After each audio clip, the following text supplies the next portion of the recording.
Mình đang ở phường Chủ, tỉnh Bắc Ninh. Anh em nào người hâm mộ đầu tiên này, hello. Chúc cả nhà buổi trưa an lành nha. Nay 29 tháng 4 nha.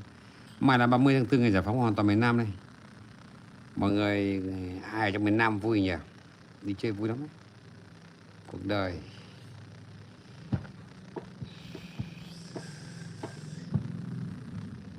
Xin chào cả nhà nhé.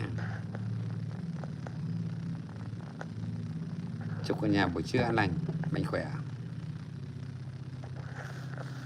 Rồi mình xuống like nhá.